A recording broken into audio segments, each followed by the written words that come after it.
अस्सलाम वालेकुम स्टूडेंट्स।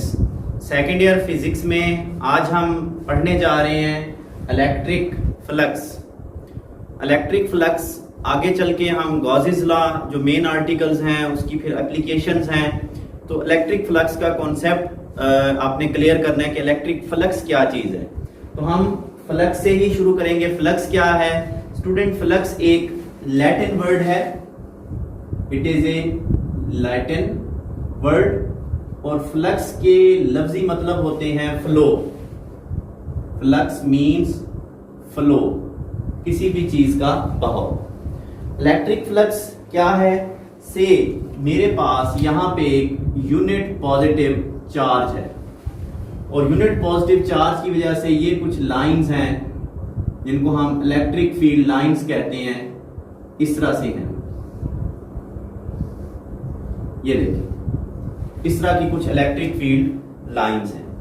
अब स्टूडेंट मेरे पास एक सरफेस है, से ये एक सरफेस मैंने यहां पे रखी है, गौर करें ग्रीन कलर में।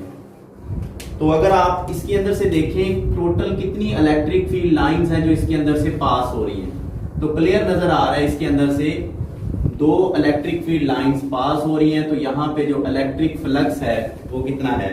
2 है।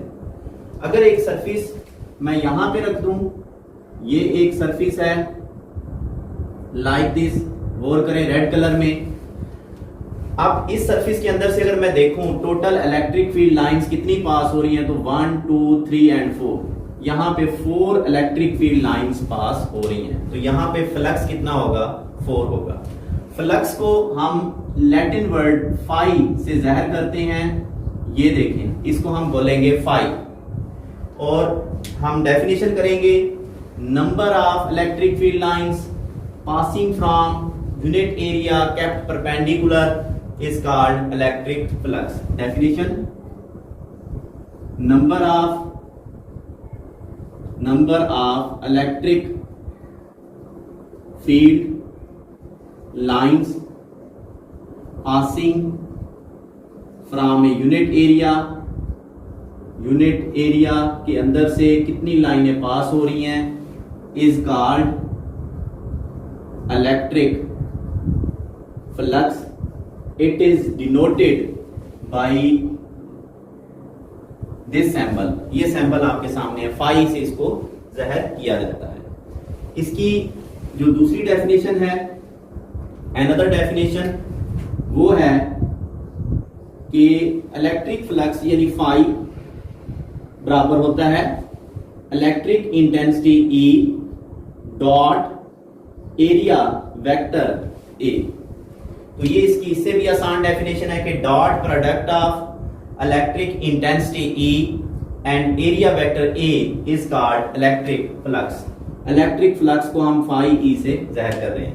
डेफिनेशन करेंगे द डॉट या scalar product of electric intensity E and area vector A is called electric flux. अगर हम इसके यूनिट्स देखें, इलेक्ट्रिक फ्लक्स के यूनिट्स आपके सामने, इंटेंसिटी के यूनिट क्या होते हैं? न्यूटन पर कूलम। और एरिया के यूनिट क्या होते हैं? Metre square. It means that electric flux के यूनिट हुए न्यूटन मीटर स्क्वायर पर कूलम। ये आपने इसी तरह इलेक्ट्रिक फ्लक्स को हम नेक्स्ट इसकी डायमेंशनें आपने देख लेनी है कि डायमेंशनें क्या निकलती हैं। आई होप सो आप निकाल लेंगे। अब यहां पे एक बार बार मैंने वर्ड यूज किया है एरिया वेक्टर। एरिया से आप वाकिफ हैं, लेंथ और विड्थ को मल्टीप्लाई करते हैं एरिया आ जाता है। व्हाट इज एरिया वेक्टर या वेक्टर एरिया? वेक्टर एरिया, तो vector area is a physical quantity. It is a physical quantity whose magnitude, ज़ाहिर है इसकी जो मैग्नीट्यूड है is equal to the surface area. Magnitude तो एरिया के बराबर है एंड डायरेक्शन इज नॉर्मल, जो डायरेक्शन है is normal to given surface, दी गई सरफेस के ऊपर इसकी जो डायरेक्शन होती है वो क्या होती है, नॉर्मल होती है। मैं वेक्टर एरिया की रिपीट डेफिनेशन करूंगा। एक ऐसी क्वांटिटी है जिसकी मैग्नीट्यूड तो ठीक है सरफेस एरिया के बराबर है, मगर जो डायरेक्शन है वो दी गई सरफेस के ऊपर क्या है, नॉर्मल है। फॉर एग्जांपल अगर ये मैं यहाँ पे एक सरफेस बना लेता हूं, ये देखिए, ये इसकी लेंथ है, ये इसकी विड्थ है, इसका जो वेक्टर एरिया होगा ये इसके ऊपर क्या होगा, नॉर्मल होगा। अब आ जाए नेक्स्ट, हम डिस्कस करेंगे dependence of electric flux. Dependence of electric flux. Electric flux का इन्हिसार किन चीजों पर है? ऑब्वियसली इसका इन्हिसार इलेक्ट्रिक इंटेंसिटी पर है, यानी number of lines per unit area. Number of lines per unit area. तो भाई जितनी ज्यादा लाइंस होंगी, अगर यहां पे लाइन ज्यादा होती तो यहां पे फ्लक्स भी ज्यादा होता। दूसरी चीज जिसके ऊपर डिपेंडेंस है, एरिया। अगर ये एरिया बड़ा होता तो इसके अंदर से लाइंस की तादाद भी ज्यादा होती।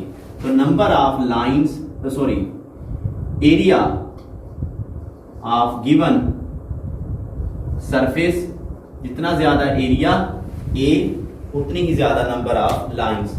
आपको याद होगा फर्स्ट ईयर फिजिक्स में dot product E dot A किसके बराबर होगा, ई A cos theta.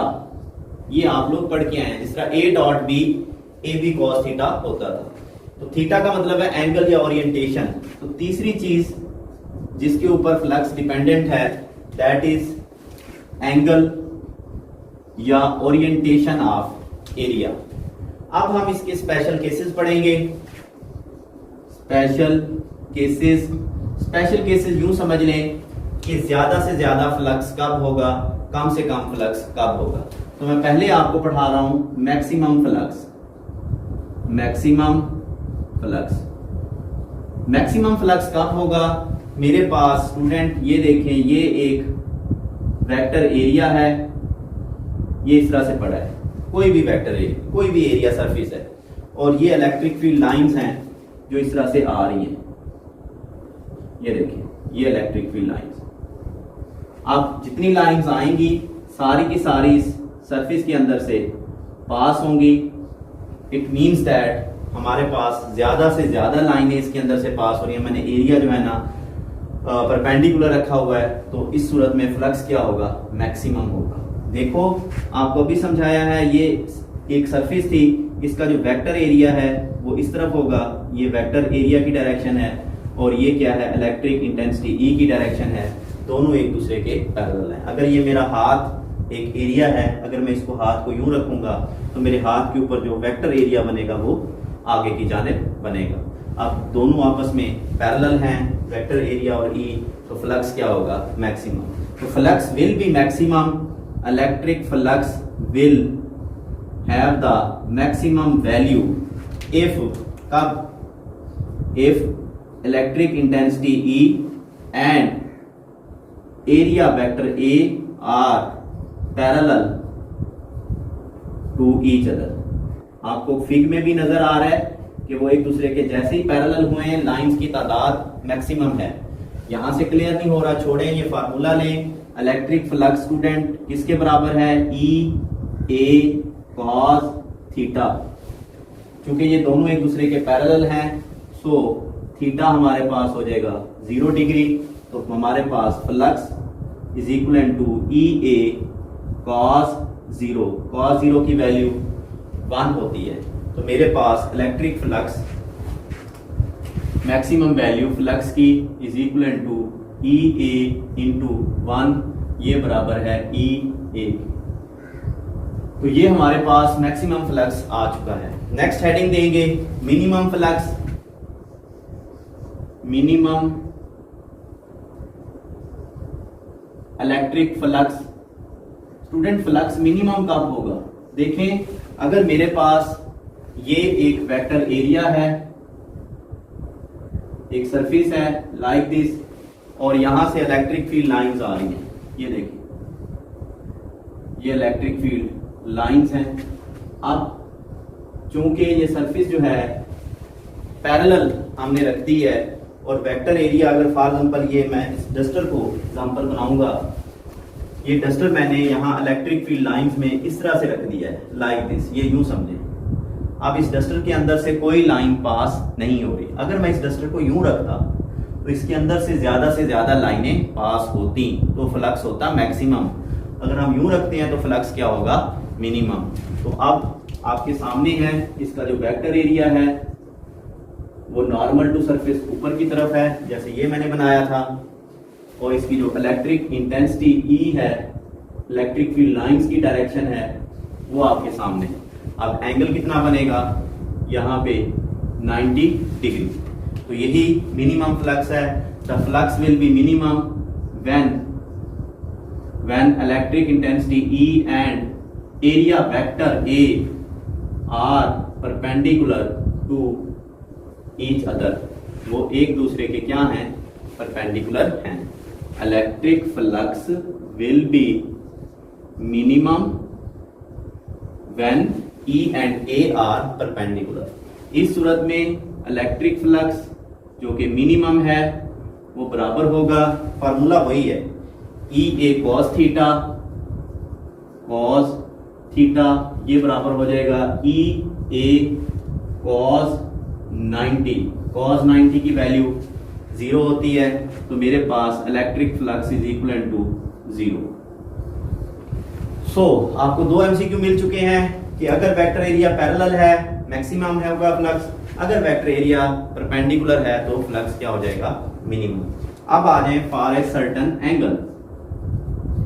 For a certain angle means to say हमारा एरिया ना परपेंडिकुलर है ना पैरेलल है, बल्कि ये सिचुएशन है, ये इलेक्ट्रिक फील्ड लाइंस आ रही हैं और जो वेक्टर एरिया है वो यहाँ पे एक मखसूस, फॉर एग्जांपल ये मैं यहाँ पे बना लेता हूं इस तरह से,